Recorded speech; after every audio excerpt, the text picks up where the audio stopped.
तो work done scalar quantity. जब दो वेक्टर क्वांटिटीज मल्टीप्लाई होती हैं, वेक्टर वेक्टर मल्टीप्लाई होता है तो स्केलर आता है, ठीक है। तो work done is a scalar quantity, उसकी कोई डायरेक्शन नहीं होती, ठीक है। Work done is a scalar quantity. इसका यूनिट क्या होता है बेटा? फोर्स और डिस्प्लेसमेंट है, इसलिए यूनिट होता है न्यूटन मीटर, और न्यूटन मीटर इक्वल होता है जूल के। इसको जूल लिख सकते हैं। जूल इसको इसलिए लिखते हैं, वैसे तो जूल एनर्जी का यूनिट है, जूल इसके साथ इसलिए लिखते हैं कि जितना हम वर्क डन करते हैं उतनी एनर्जी प्रोड्यूस होती है, इसलिए वर्क डन का यूनिट एनर्जी का यूनिट सेम है, ठीक है। मैं आपको एग्जांपल समझाता हूँ। देखो एग्जांपल नंबर 1 कि अगर लेट्स से एक टॉय कार है ये, और इस ट्रॉली पे हमने फोर्स लगाई है लेट्स से 12 न्यूटन की, ये 12 न्यूटन की हमने फोर्स लगाई इसके ऊपर, और ये ट्रॉली यहाँ से डिस्प्लेस हुई, और इसका डिस्प्लेसमेंट है फॉर एग्जांपल 15 मीटर। ये डिस्प्लेस होकर आ गई है ए पॉइंट से बी पॉइंट तक। ए से बी तक जो ट्रॉली डिस्प्लेस हुई है, यहाँ गई कर सकते हैं कि हम फोर्स के कंपोनेंट ले रहे हैं। फोर्स का एक कंपोनेंट आएगा हॉरिजॉन्टल, एक कंपोनेंट आएगा वर्टिकल। हॉरिजॉन्टल कंपोनेंट आ जाएगा 12 cos 30, ये हो जाएगा 12 sin 30। जब हम किसी वेक्टर के कंपोनेंट लेते हैं तो एक कंपोनेंट के साथ cos लगता है, एक कंपोनेंट के साथ sin लगता है। जिस साइड पे एंगल होता है उधर cos होगा, ठीक है। तो अब आप देख लो कि कौन डिस्प्लेसमेंट की डायरेक्शन में कौन सा वाला कंपोनेंट है, हॉरिजॉन्टल या वर्टिकल? कौन सा कंपोनेंट बेटा?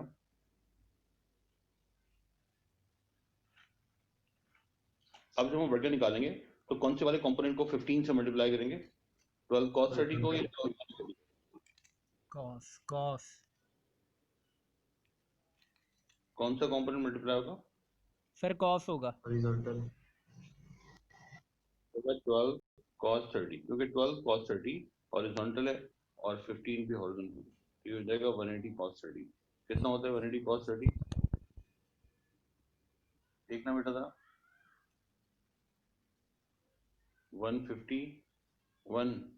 155 क्या आंसर आएगा? आंसर बताओ। 155 फोर्स जो है, फोर्स और डिस्प्लेसमेंट अगर एक डायरेक्शन में नहीं है तो फोर्स के कंपोनेंट ले रहे हैं, और जो कंपोनेंट डिस्प्लेसमेंट वाली डायरेक्शन में, वो वाला कंपोनेंट मल्टीप्लाई होगा, ठीक है। वो कंपोनेंट मल्टीप्लाई होगा जो कंपोनेंट जो है वो इसकी डायरेक्शन में। अच्छा, अगर हम एंगल को इंक्रीज करें, यहाँ पे मैं एक और एग्जांपल आपको करवा रहा हूँ, एग्जांपल नंबर 3, इसमें है इफेक्ट ऑफ एंगल। हम देखते हैं एंगल का क्या इफेक्ट पड़ता है। इफेक्ट ऑफ एंगल, कौन सा angle? Angle between force and displacement, angle between force and displacement, ठीक है। फोर्स और डिस्प्लेसमेंट के बीच में जो एंगल है, इस वक्त एंगल कितना है? 30 डिग्री। अगर ये 30 डिग्री के बजाय 40 डिग्री होता, 50 डिग्री होता, तो एंगल के बड़ा होने से फोर्स और डिस्प्लेसमेंट में इतना ज्यादा एंगल होगा, तो क्या फर्क पड़ेगा? एंगल चेंज करके देख लेते,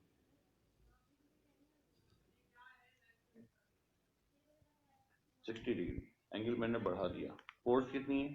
फोर्स वही है 12 न्यूटन की, डिस्प्लेसमेंट भी वही है 15 मीटर।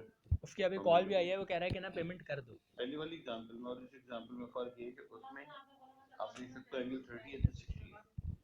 और कोई ऐसी बात नहीं है कि वो ये कर लेगा वो ना कर लेगा, वो पूरा कार्ड स्कैन मार देगा, ऐसा कुछ भी नहीं है। स्टूडेंट रह चुका है हमारे साथ, पढ़ा है ना उसने हमारे साथ।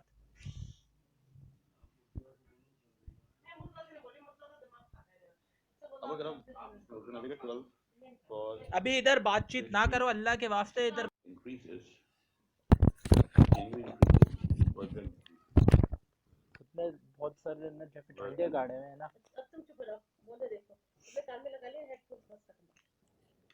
बर्डन कम होता जा रहा है, ठीक है। अगर एंगल हो गया 90, अगर फोर्स में और डिस्प्लेसमेंट में एंगल हो गया 90, अगर थीटा कितना हो गया 90 का मतलब फोर्स जो है वो यहाँ पर है, कितनी फोर्स है 12 न्यूटन, और डिस्प्लेसमेंट यहाँ पर है, डिस्प्लेसमेंट कितना है 15 मीटर, और दोनों में एंगल कितना है 90। अब बर्डन कितना आएगा? 0। अब बर्डन कितना हो जाएगा? 12 cos 90 multiplied by 15. we have 0.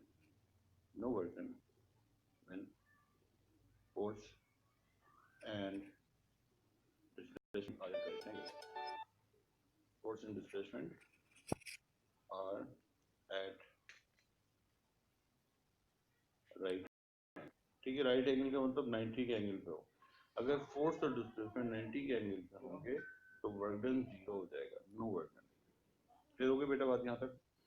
Angle का इफेक्ट भी आपको समझ आ गया कि फोर्स का एंगल जितना बड़ा होता जाएगा वर्क डन उतना कम होता जाएगा, और मैक्सिमम एंगल हो सकता है 90 डिग्री. अगर 90 डिग्री एंगल हो गया तो वर्क डन 0 हो जाएगा. ठीक है, कहीं पर भी किसी भी एग्जांपल में अगर फोर्स और डिस्प्लेसमेंट में एंगल 90 है तो वर्क डन होगा उसमें 0. फिर हो गया बेटा बात. आगे चलो, ये एग्जांपल आपने नोट करनी है, स्क्रीनशॉट लेना है, इसको ले लें.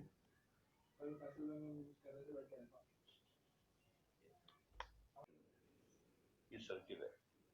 ठीक है, अगर एक ऑब्जेक्ट सर्कुलर मोशन में जब वो है ए पे तो इधर मूव कर रहा है, मूवमेंट इधर है,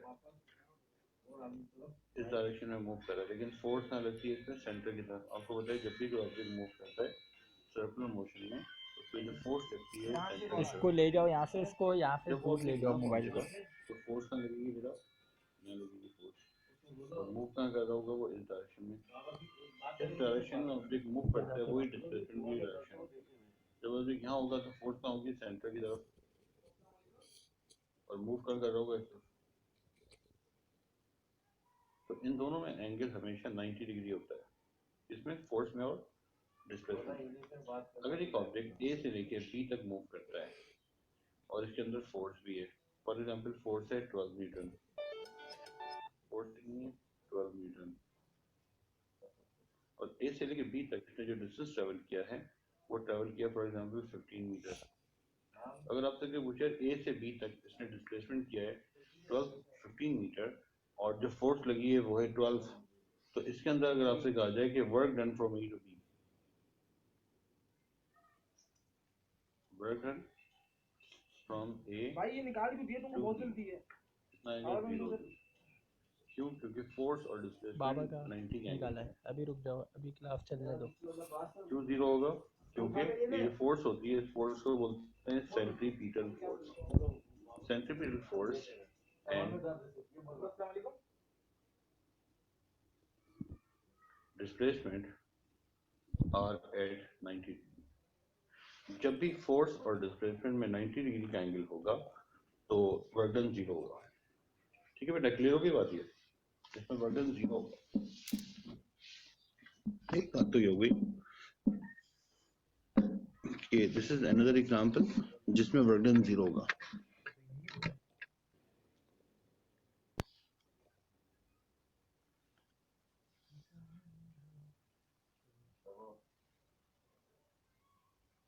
अच्छा ये तो हो गया. मैं एक और एग्जांपल ले रहा हूँ, एग्जांपल नंबर 6. एग्जांपल नंबर 6 में if we have a car, ये कार है फॉर एग्जांपल, ये बेटा वर्क एनर्जी पावर शुरू किया चैप्टर नंबर 5. देखो इसमें गाड़ी का इंजन जो फॉरवर्ड फोर्स लगा रहा है वो है फॉर एग्जांपल, गाड़ी के इंजन की फोर्स है फॉर एग्जांपल ये है 100 न्यूटन, और जो बैकवर्ड फ्रिक्शन है, एयर फ्रिक्शन रोड फ्रिक्शन मिला के वो है फॉर एग्जांपल 20 न्यूटन, और गाड़ी ने ट्रेवल किया है distance 60 metre from A to B. इस गाड़ी का डिस्प्लेसमेंट इतना है. ठीक है, तो अगर इसके अंदर मैं ये कैलकुलेट करूं कि इस गाड़ी का टोटल वर्क डन कितना है, टोटल वर्क डन हमेशा ऐसे कैलकुलेट करते हैं कि हमने फोर्स कितनी अप्लाई की है और डिस्प्लेसमेंट कितना है. Forward force multiplied by displacement. ये वो फोर्स है जो गाड़ी के इंजन ने अप्लाई की है. कितनी अप्लाई की है, 100 मल्टीप्लाइड बाय 60, ये आ गया 6000 जूल हमारा एक तरह का इनपुट है. अब इसके अंदर से अगर हम ये देखें पार्ट बी में कि वर्क डन अगेंस्ट फ्रिक्शन कितना है? वर्क डन अगेंस्ट फ्रिक्शन, तो वर्क डन अगेंस्ट फ्रिक्शन का मतलब ये होता है बेटा कि मुझे अगर ये वाला वर्क डन कैलकुलेट करना है, पहले इसको समझ लो। ये जो गाड़ी थी ये वाली, इस गाड़ी में फ्रिक्शन कितनी थी? इस गाड़ी में फ्रिक्शन है मैक्सिमम 20 न्यूटन, इतनी फ्रिक्शन है।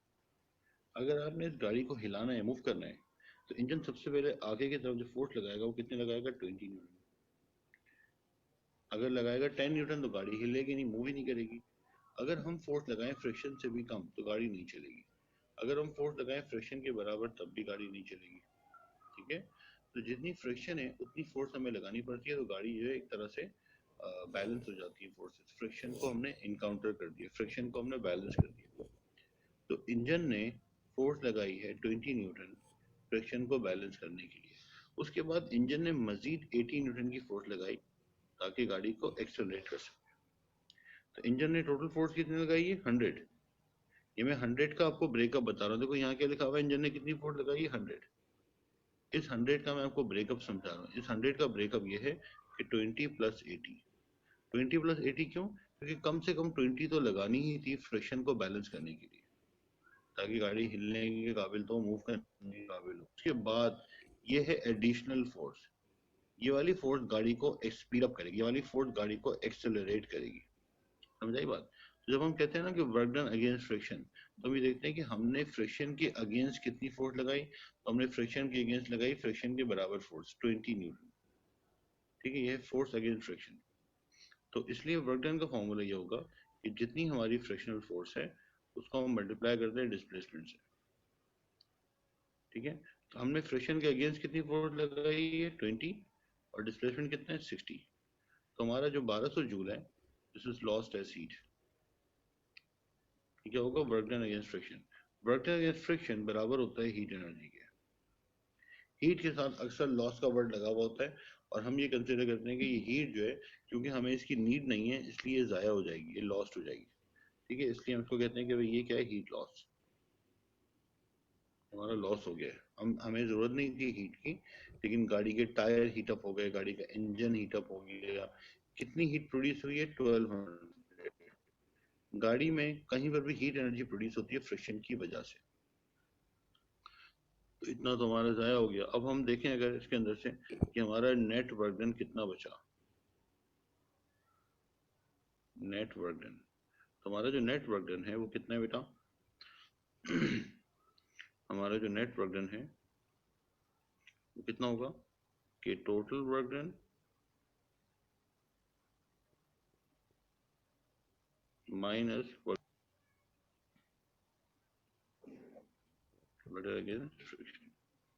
टोटल वर्क डन कितना है? टोटल वर्क डन है 6000 joule, minus work done friction कितना है? 1200 जूल। तो कितना बचा? 4800 जूल। ठीक है, तो 4800 जूल हमारा जो वर्क डन है ये बचा है। इस तरह से हम किसी भी एग्जाम्पल को ट्रीट करेंगे कि हम देखेंगे इसमें फ्रिक्शन कितनी है। जिसमें जितनी उसमें फ्रिक्शन होगी ना, जितनी ज़्यादा फ्रिक्शन होगी उतनी ज़्यादा हीट एनर्जी प्रोड्यूस होगी। ठीक है, तो अब यहाँ से आपको एक नई बात पता लग गई कि हीट एनर्जी कैसे कैलकुलेट करते हैं, हीट लॉस कैसे कैलकुलेट करते हैं। ठीक है बेटा, समझ आ गया हीट लॉस कैसे कैलकुलेट करते हैं? फ्रिक्शन को डिस्प्लेसमेंट से मल्टीप्लाई करोगे, फ्रिक्शन को डिस्प्लेसमेंट से मल्टीप्लाई करोगे तो ये पता लग जाएगा कि फ्रिक्शन 20 थी, तो इंजन ने फ्रिक्शन के अगेंस्ट फोर्स लगाई 20।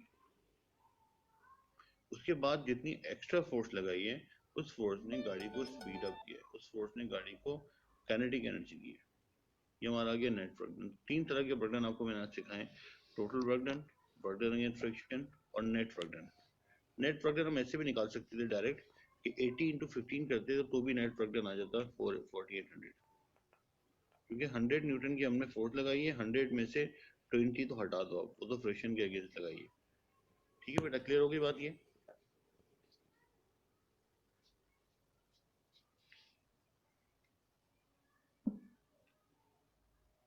यहाँ तक समझ आ गया बेटा?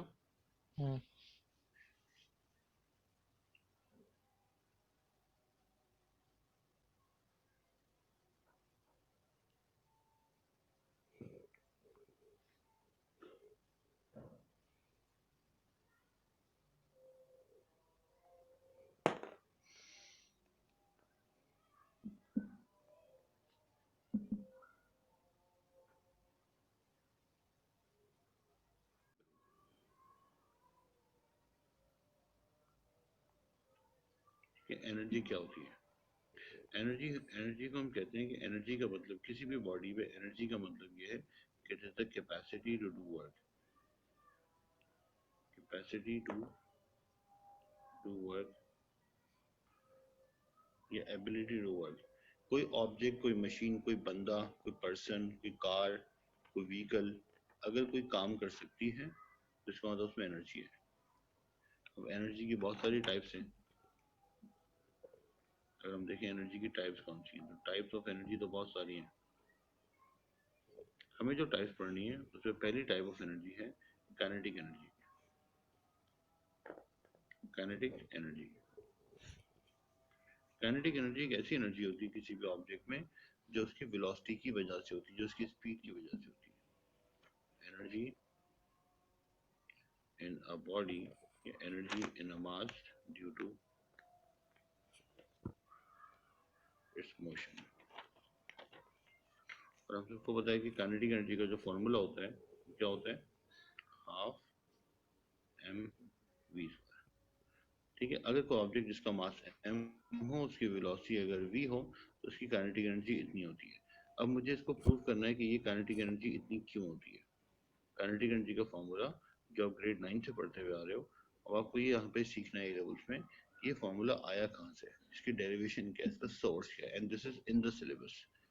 तो हम एक ऑब्जेक्ट कंसीडर करें बेटा, देखो जब हमें कोई डेरिवेशन करनी होगी तो हमें देखना होगा एक ऑब्जेक्ट है, मास m है, इस पर मैंने फोर्स लगाई f और ये ऑब्जेक्ट यहाँ से डिस्प्लेस हुआ है। कितना डिस्प्लेस हुआ है कि डिस्प्लेस होके a से b पे आ गया।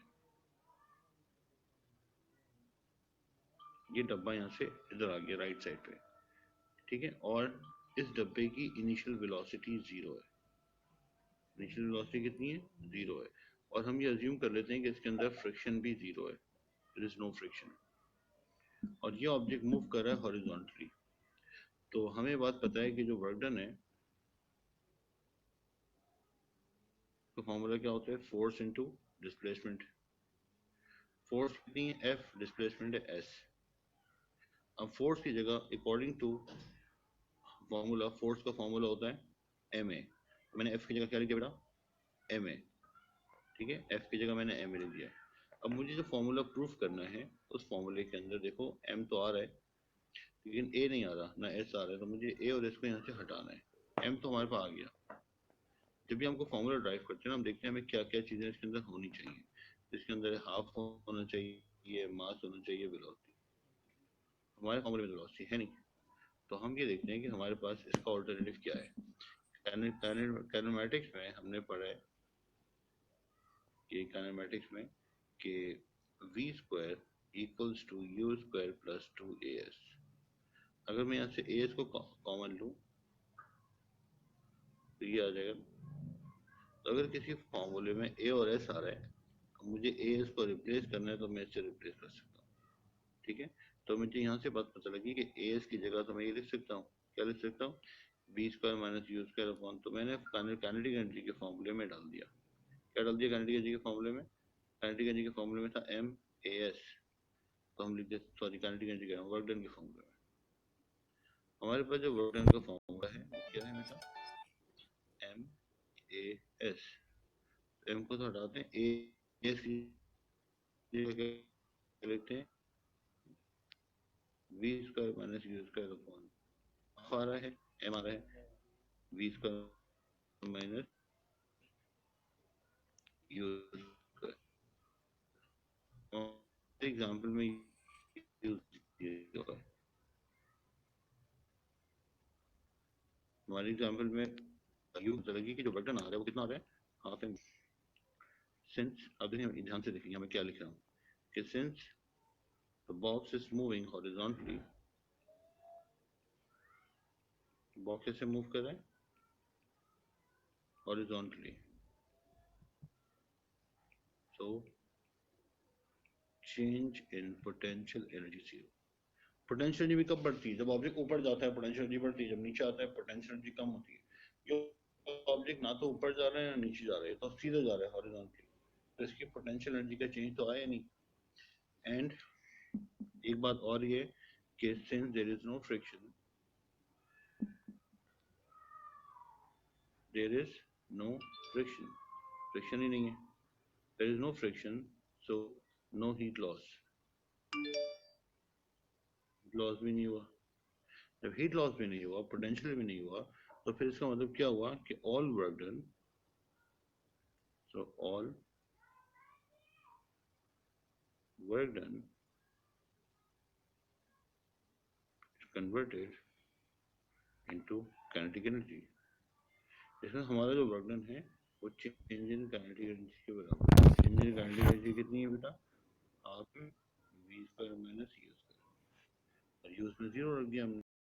ये प्रूफ हो गया कि जो काइनेटिक एनर्जी है उसका फॉर्मूला क्या है बेटा? Half m v square.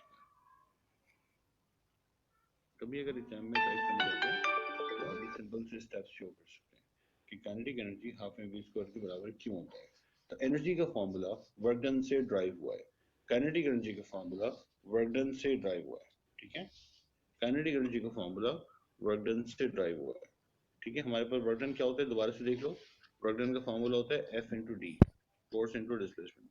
D की जगह मैंने एस लिख दिया, F की जगह मैंने ma लिख दिया, ठीक है। तो MAS आ गया, तो AS की जगह मैंने क्या लिख दिया? v square minus u square upon 2, तो half m v square minus u square आ गया। वर्क डन जो होता है ना, वर्क डन 3 तरह की एनर्जी में कन्वर्ट होता है, काइनेटिक, पोटेंशियल और हीट।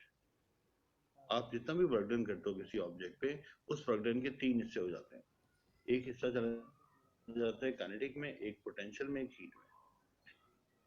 इस एग्जांपल में ना पोटेंशियल चेंज हो रहा है, ना हीट प्रोड्यूस हो रही है। जितना भी हम वर्क डन कर रहे हैं, सबका सारा का सारा वर्क डन किस में जा रहा है? Kinetic energy. इसलिए जो वर्क डन का फॉर्मूला होगा वही काइनेटिक एनर्जी का फॉर्मूला होगा, ठीक है बेटा। क्लियर हो गई बात ये?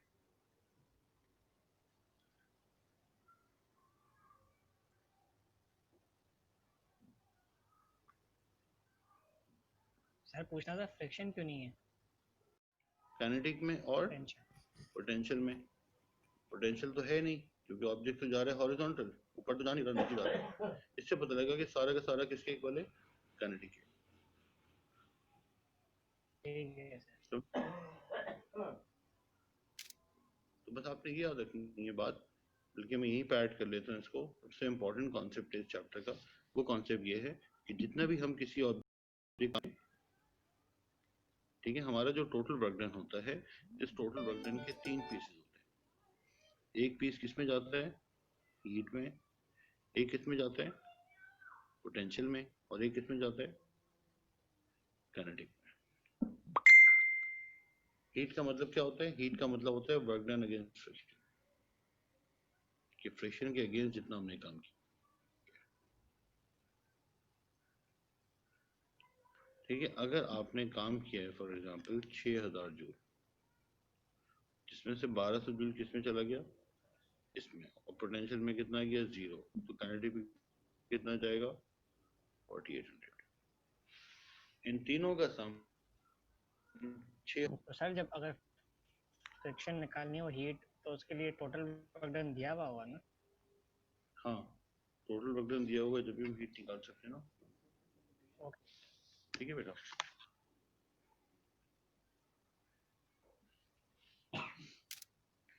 पोटेंशियल एनर्जी कौन सी एनर्जी हो? Potential energy. तो आप कॉन्सेप्ट पढ़ोगे ना पोटेंशियल एनर्जी का, आपको थोड़ा वाइडली पढ़ना पड़ेगा। पोटेंशियल एनर्जी क्या होती है? तो आपको सबसे पहले लिखना पड़ेगा पोटेंशियल एनर्जी का मतलब होता है हिडन एनर्जी। पोटेंशियल एनर्जी कौन सी है? हिडन एनर्जी है, ठीक है। अब पोटेंशियल एनर्जी एक तरह से ऐसी एनर्जी होती है जो बज़ाहिर देखने में लगता है कि इसमें तो कोई एनर्जी है नहीं, ठीक है। अगर एक टेबल के ऊपर कोई बॉल पड़ी हुई है तो लग रहा है बॉल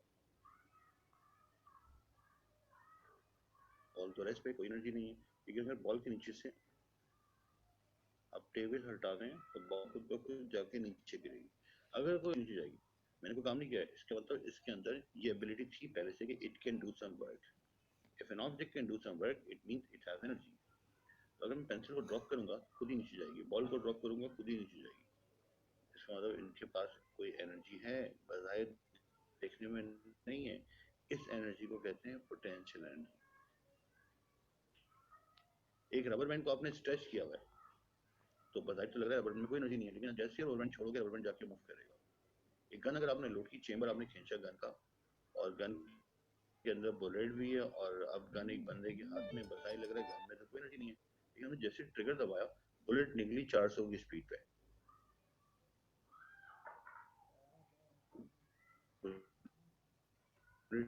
के पास कहां से एनर्जी आ गई? इसका क्योंकि आपने इसको खींचा पीछे, गन को लोड करने के लिए आपने अपनी जान लगाई, मेहनत लगाई, फोर्स लगाई, तो वो फोर्स एनर्जी के फॉर्म में स्टोर हो गई। तो गन का स्प्रिंग कंप्रेस हो जाता है, उसके अंदर जो एनर्जी, अगर कोई ऑब्जेक्ट जो बाहर देखने में रेस्ट पे है, जैसे हम उस ऑब्जेक्ट को रिलीज करते हैं, जैसे पेंसिल को छोड़ेंगे तो पेंसिल खुद ही नीचे जाएगी।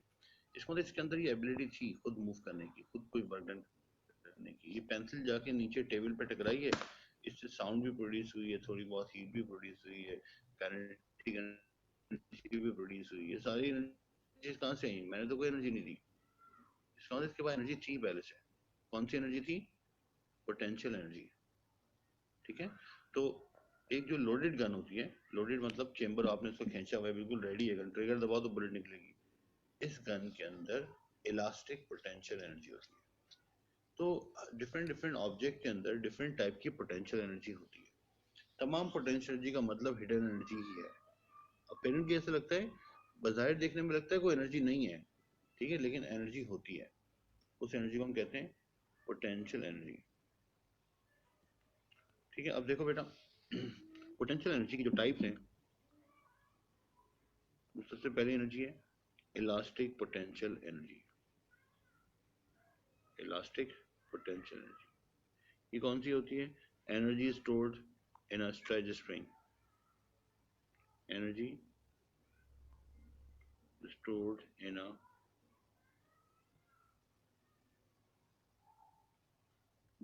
stretched or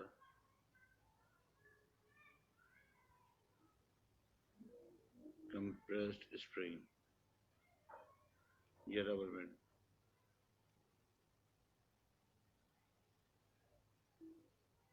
एक स्टील का स्केल था, आपने उसको बेंड किया, जैसे छोड़ा वो खुद ही सीधा हो गया। एक स्टील का स्केल बेंड हुआ, इसका मतलब उसमें एनर्जी थी बेंड होने के बाद। कौन सी एनर्जी थी? इलास्टिक पोटेंशियल एनर्जी, क्योंकि स्टील का जो स्केल होता है इलास्टिक होता है।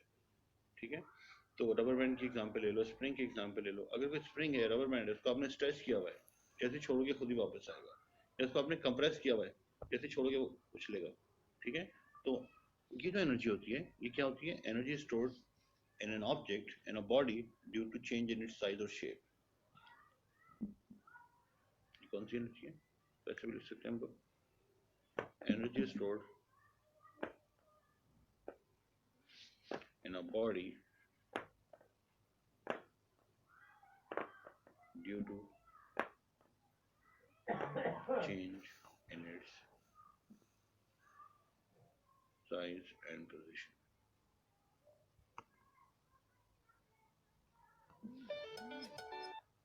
Size and position or shape.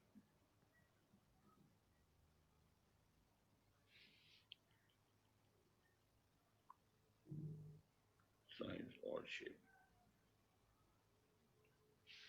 समझ आ गई बेटा? इलास्टिक पोटेंशियल समझ आ गई? रबर बैंड में हो सकती है, स्प्रिंग में हो सकती है, गन में हो सकती है, बो में हो सकती है। बो एंड एरो जो होता है, आर्चरी करते हैं ना, यूं खींचते हैं, जैसे छोड़ते हैं तो एरो जो मूव करता है। तो जब आपने एरो को उस पे रख के, रबर बैंड पे रख के पीछे खींचा, तो उसमें एनर्जी कौन सी आ गई? Elastic potential energy. ठीक है बेटा, समझ आ गई यहाँ तक बात? इलास्टिक पोटेंशियल एनर्जी के बाद जो दूसरी एनर्जी है, इलास्टिक पोटेंशियल एनर्जी आप चैप्टर नंबर 7 में पढ़ोगे, पूरा चैप्टर है इसका, उस तक डिटेल में पढ़ाऊंगा फार्मूला वगैरह इसका क्या होता है। दूसरी जो हमारे पास है वो है electric potential energy. Electric potential energy, आपको पता है लाइक चार्जेस रिपेल करते हैं। अगर एक पॉजिटिव चार्ज है, इसके बराबर में एक और पॉजिटिव चार्ज है, तो ये खुद ब खुद इधर मूव करेगा। जैसे पेंसिल खुद ब खुद मूव करती है नीचे, ऐसे ही एक चार्ज के बाद जब दूसरे चार्ज को लेकर आएंगे, अगर दोनों पॉजिटिव हैं तो दोनों एक दूसरे से खुद ब खुद दूर भागेंगे। ऐसे ही है ना? तो ये अगर ये खुद ब खुद मूव कर सकता है, इसका मतलब इस पे फोर्स लग रही है, और अगर इस पे फोर्स लग रही है तो इसका मतलब है कि ये इसके अंदर कोई एनर्जी है, it has some ability to do work. ठीक है, तो एनर्जी स्टोर, ये वाली कौन सी एनर्जी है? बाजार देखने में लग रहा है इसमें कोई एनर्जी नहीं है, लेकिन इसके पास भी एनर्जी है। Energy stored in a charge when it is placed in another electric field.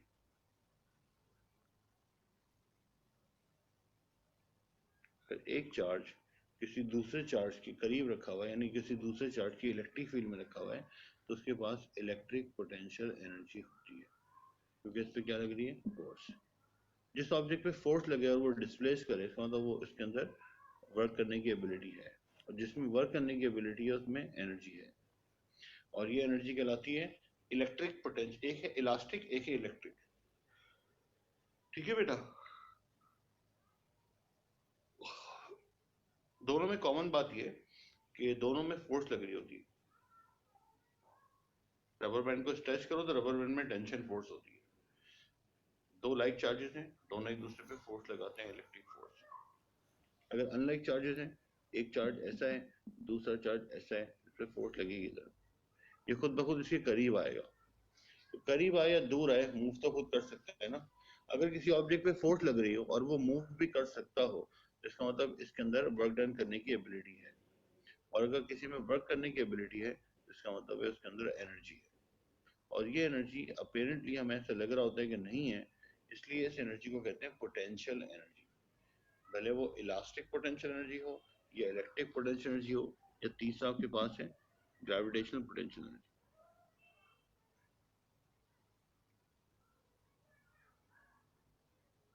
Gravitational potential energy, हमें पता है कि change in gravitational potential energy, ये पोटेंशियल एनर्जी क्यों होती है? ये होती है energy stored in a mass, energy stored in a mass when it is placed in a gravitational field.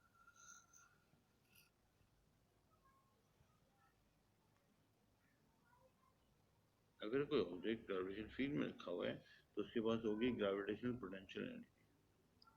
ठीक है, और change in gravitational potential energy का फॉर्मूला एएस के सिलेबस में नहीं है, ना ओ लेवल में था ना एएस में, ए2 में आपके पढ़ा। अभी आपके सिलेबस में सिर्फ ये है कि चेंज इन पोटेंशियल एनर्जी का फॉर्मूला है mgh, वो भी इसके लिए और near the surface only। अगर कोई ऑब्जेक्ट अर्थ के करीब करीब है तो उसकी चेंज इन पोटेंशियल एनर्जी का फॉर्मूला mgh होता है। अगर कोई अर्थ की सरफेस से बहुत दूर चला गया, कितना दूर चला गया देखो बेटा, अगर ये अर्थ है,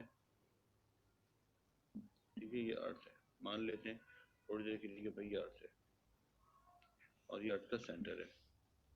ठीक है, एक ऑब्जेक्ट यहाँ से ए से चला गया बी पे, कितना गया बी पे? ए से बी पे चला गया 10,000 किलोमीटर। अगर एक ऑब्जेक्ट ए से बी पे चला गया 10,000 किलोमीटर, तो इसका मतलब इसकी सरफेस पे जी की वैल्यू थी 9.81, और यहाँ पहुँच के जी की वैल्यू हुई है फॉर एग्जाम्पल 2.1। ऐसे समझाने के लिए,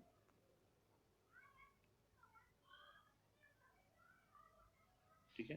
तो अगर आपको ये पता करना है कि एक ऑब्जेक्ट यहाँ से यहाँ चला गया 10,000 किलोमीटर, यहाँ पे mgh अप्लाई नहीं होगा। क्यों नहीं होगा? क्योंकि हम अर्थ से इतना दूर चले गए हैं कि g की वैल्यू ही चेंज होगी। g की वैल्यू 9.81 से कम होकर 2.1 हो गई, तो हम फॉर्मूले में mgh में कौन सी g की वैल्यू डालेंगे? गड़बड़ हो जाएगी ना। इसलिए हम ये छोटे मोटे डिस्टेंस के लिए अप्लाई कर सकते हैं mgh, किसी भी बड़े डिस्टेंस के लिए हम mgh अप्लाई नहीं कर सकते, इसलिए g की वैल्यू चेंज हो जाएगी। या तो g की वैल्यू का एवरेज ले लो,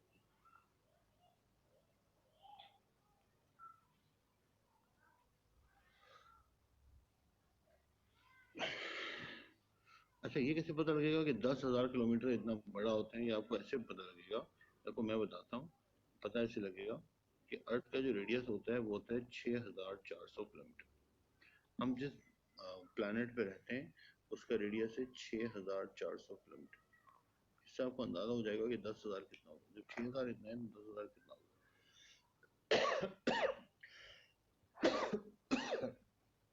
यहाँ पे आपको एक बात और बता दूं बेटा कि जब हम किसी फ्लाइट में होते हैं जहाज में, तो हमारा जहाज यहाँ उड़ रहा होता है।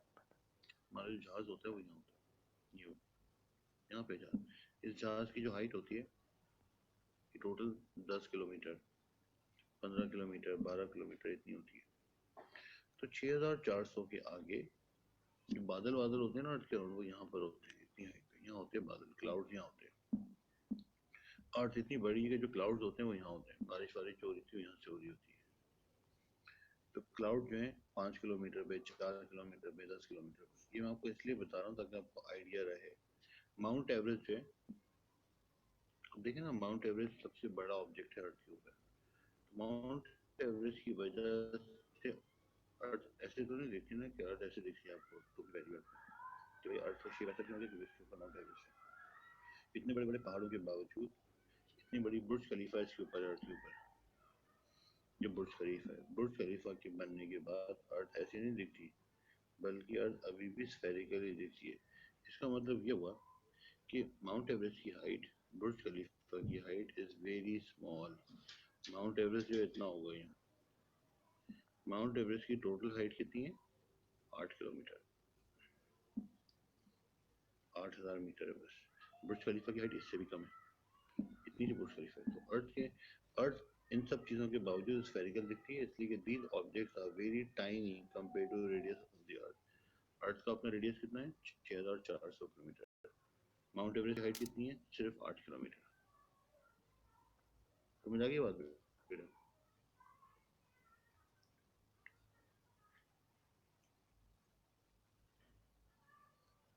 ये आपको इसलिए बता रहा हूँ कि हम जितनी भी एग्जाम्पल सॉल्व करते हैं MGH वाली, असल आपको ये बात बतानी थी कि MGH जो है सिर्फ किसके लिए अप्लाई हो सकता है?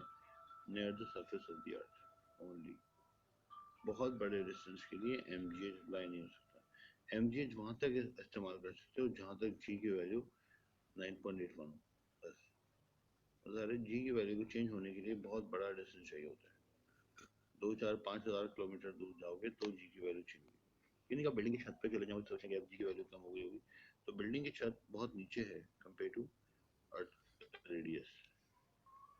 समझ आ गई बेटा बात ये वाली? ऐसा ना आपके दिमाग में हो, किसी के बच्चे के दिमाग में, जब हम फ्लाइट में होते हैं तो हम यहाँ उड़ होते हैं, हमारा जहाज यहाँ होता है, हमारा जहाज यहाँ नहीं होता। ठीक है, हमारा जो जहाज होता है वो बहुत नीचे होता है, जहाज हमारा यहाँ होता है। हमारा जहाज जो उड़ा होता है किसी भी फ्लाइट में वो 10 किलोमीटर, 8 किलोमीटर, 9 किलोमीटर, 5 किलोमीटर इतनी हाइट पर होता है, और ये हाइट तो कुछ भी नहीं है। समझ आ गई बेटा बात? अच्छा, अब डेरिवेशन हमें करनी है, और हमें डेरिवेशन ये करनी है कि MGH फॉर्मूला कहाँ से आया। We are doing a derivation, हम दूसरी डेरिवेशन कर रहे हैं, वो ये है कि पोटेंशियल एनर्जी का चेंज MGH जो होता है, ये फॉर्मूला कैसे है इसको ड्राइव करना है। तो इसके लिए हम एक सिंपल सा केस ले लेते हैं कि अगर एक ऑब्जेक्ट है, इस ऑब्जेक्ट को मुझे उठा के यहाँ लेकर आना है, इसको मुझे लाना है A से B पे, ऊपर की तरफ उठाना। ऊपर उठाने के लिए ज़रा ऊपर फोर्स लगानी पड़ेगी, तो ये ऑब्जेक्ट यहाँ से डिस्प्लेस करेगा। कितना डिस्प्लेस करेगा? H हाइट के बराबर। एक ऑब्जेक्ट A से B पे आ गया, इसको हम उठा के ऊपर ले गया। किसी भी ऑब्जेक्ट को उठाने के लिए हमें कम से कम कितनी फोर्स लगानी पड़ेगी? उसके वेट के बराबर। जितना उसका वेट होगा, अगर फॉर एग्जांपल इसका वेट है 500 न्यूटन, तो इस ऑब्जेक्ट को उठाने के लिए कम से कम फोर्स कितनी चाहिए? 500। 500 से कम पे तो ये उठेगा ही नहीं, हिलेगा ही नहीं। ठीक है, और अगर आपने 500 से ज्यादा फोर्स लगा दी तो वो एक्स्ट्रा काउंट होगी, उससे ऑब्जेक्ट की काइनेटिक एनर्जी इंक्रीज होगी। 500 न्यूटन फोर्स लगाना है का मतलब ये हुआ कि आप सिर्फ इतनी फोर्स लगा रहे हो जिससे सिर्फ ग्रेविटेशनल पोटेंशियल एनर्जी इंक्रीज होगी, काइनेटिक एनर्जी इंक्रीज नहीं होगी, इसकी स्पीड नहीं बढ़ेगी। मूव तो करेगा, स्पीड नहीं बढ़ेगी, कांस्टेंट स्पीड पे जा रहा है। एक ऑब्जेक्ट है जो ऊपर जा रहा है किस स्पीड पे? कांस्टेंट स्पीड पे। कांस्टेंट स्पीड पे जाने का मतलब ये हुआ कि काइनेटिक एनर्जी चेंज नहीं हो रही। कांस्टेंट स्पीड में ऊपर जाने का मतलब क्या हुआ कि इसकी स्पीड अगर कांस्टेंट है, इसका मतलब इसकी काइनेटिक एनर्जी जितनी है उतनी है, बढ़ नहीं रही। काइनेटिक एनर्जी इसकी इंक्रीज नहीं हो रही। काइनेटिक एनर्जी है तो, लेकिन उसका चेंज नहीं आ रहा। दूसरा हमने ये भी अज्यूम किया हुआ है इसके अंदर कि देयर इज नो फ्रिक्शन, कोई एयर फ्रिक्शन वगैरह कुछ नहीं है। जब कोई फ्रिक्शन नहीं है, इसका मतलब कोई हीट भी नहीं होगी। जब हीट भी नहीं है, काइनेटिक भी नहीं है, इसका मतलब हम जितना भी वर्क डन करेंगे, सारा का सारा वर्क डन किसमें जाएगा? पोटेंशियल एनर्जी में। आपको मैं पहले बता चुका हूँ कि जितना भी हम वर्क डन करते हैं वो 3 जगहों पे जाता है, काइनेटिक, पोटेंशियल, हीट। इस एग्जाम्पल में ये भी नहीं है, ये भी नहीं है, तो जितना भी हम वर्क डन करेंगे सबका सब किसमें जाएगा? Kinetic energy. तो यहाँ पे हमारे लिए इम्पोर्टेंट बात ये है कि ऑल वर्क डन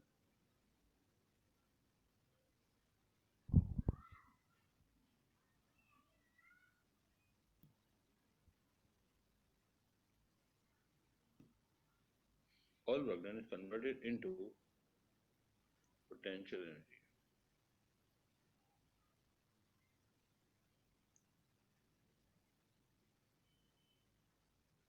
सारा का सारा वर्क डन किसमें कन्वर्ट हो गया? ग्रेविटेशनल पोटेंशियल एनर्जी में। अब हम देखते हैं वर्क डन कितना होता है। वर्क डन का फॉर्मूला क्या होता है? Force into displacement. हमने फोर्स कितनी लगाई इसको उठाने के लिए? वेट की बराबर। डिस्टेंस कितना ट्रैवल किया? हाइट के बराबर। मतलब क्या भाई, वर्क डन जो है वो mgh के बराबर है, और जितना वर्क डन है सारा का सारा पोटेंशियल एनर्जी में गया है।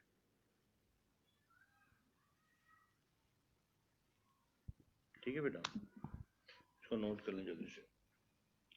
ये डेरिवेशन भी इंक्लूडेड है, काइनेटिक की भी और पोटेंशियल की भी।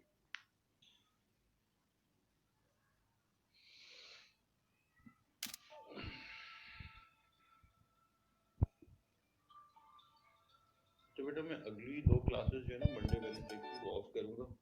एक हफ्ते का ब्रेक ले लेते हैं, 2 क्लासेस का ब्रेक ले लेते हैं, और मंडे और वेडनेसडे, उसके बाद वाला जो मंडे आएगा वहां से क्लासेस दोबारा शुरू हो जाएंगी। मैं 2 क्लासेस ऑफ कर रहा हूँ, आप इसको विंटर वेकेशन में काउंट कर लें, और अगली 2 क्लासेस में।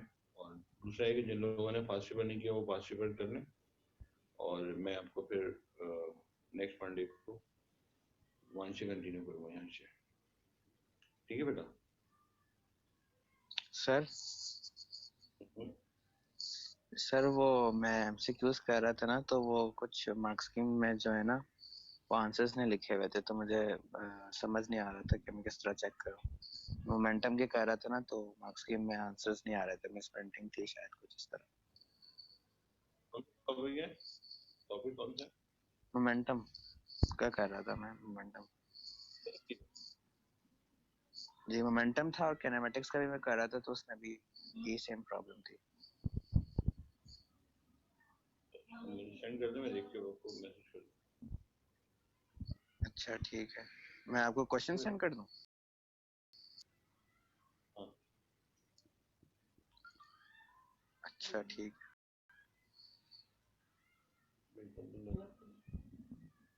ठीक है बेटा, बस खत्म करते हैं क्लास, बहुत पढ़ लिया आज।